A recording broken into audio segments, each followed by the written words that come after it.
untuk bersukacita bersama Yerusalem kepada mereka yang telah mengalami kesusahan demi Yerusalem.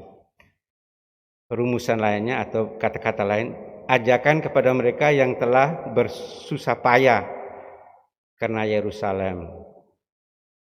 Untuk apa? Untuk menikmati kegembiraan besar. Itu saja ya Bapak Ibu, isi dari bacaan pertama. Santo Paulus dalam suratnya kepada orang Galatia, menjadi ciptaan baru, menjadi milik Allah, itulah yang membanggakan. Kemudian Lukas mengutus murid-muridnya berdua-dua, tugasnya jelas, mewartakan kerajaan Allah sudah dekat. Itu saja Bapak Ibu, saudara-saudari yang terkasih, 3 poin yang perlu kita renungkan sendiri-sendiri pribadi, boleh nanti bawa pulang, atau baca lagi teksnya, lalu bisa direnungkan. Pewartaannya adalah kebanggaan menjadi Katolik.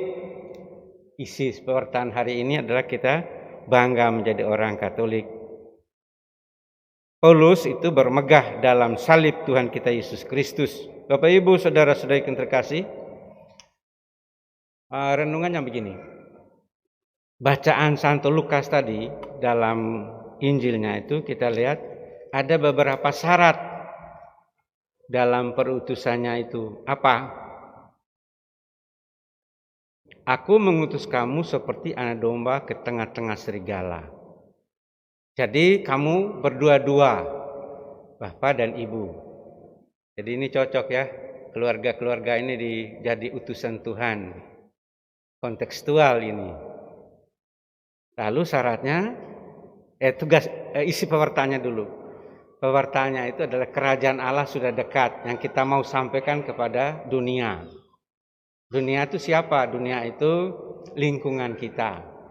Mulai dari dapur, rumah, halaman, dalam kamar, lalu lingkungan kita di sekitar, lalu sampai tempat kerja, itu dunia kita. Bisa juga lah, sebagai para misionaris juga boleh. Tapi itu panggilan khusus.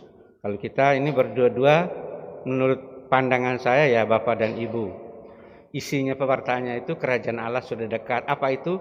Damai sejahtera. Mengalami Allah itu hadir dalam keluarga.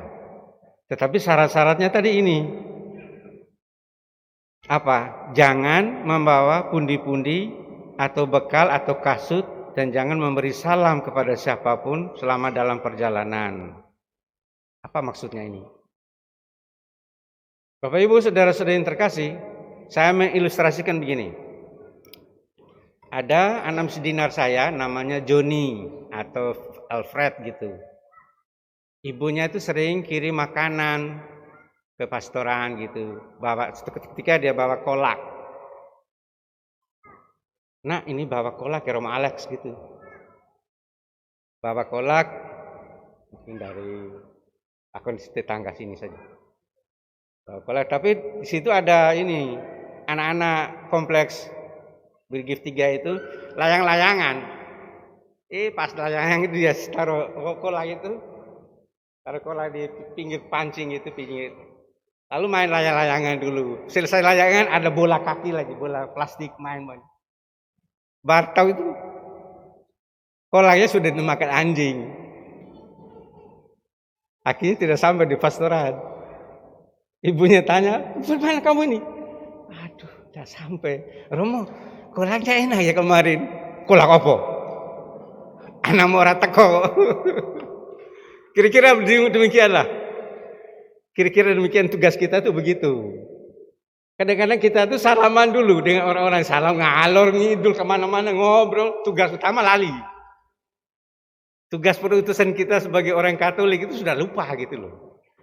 Karena ngobrolnya kalau ngadul. Lalu juga demikian, saya 8 tahun tugas di kandang dan di kebun, di Sorong situ, di Sorong Papua gitu. Saya sibuk dengan kandang itu, dengan sapi, dengan babi, ayam, itik, bersama ikan, macam-macam gitu. Pewartaan sabda Allah, itu dipinggirkan gitu. Jadi kunjungan keluarga yang dikerjakan oleh senior saya itu tidak terjadi. Kenapa? Ya saya sibuk dengan titipan itu, dengan perbekalan, dengan uang yang macam-macam gitu.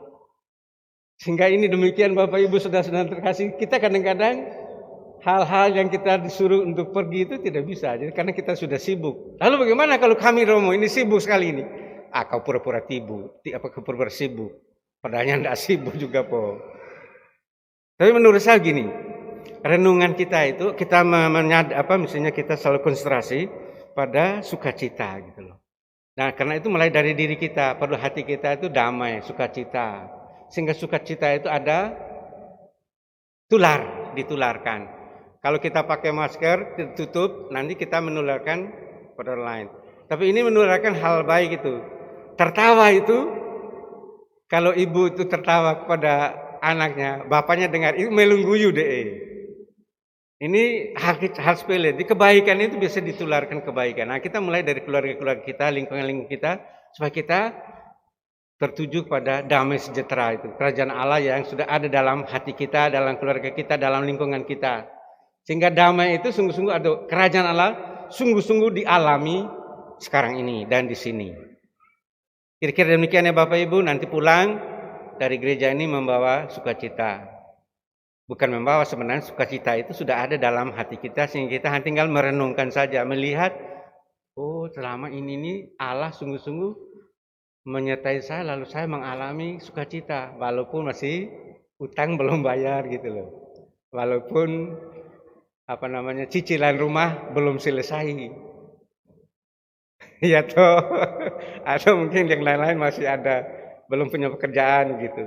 Saya kira itu mari kita hening sejenak untuk merasakan bahwa kita diutus untuk mewartakan kerajaan Allah sudah dekat. Amin.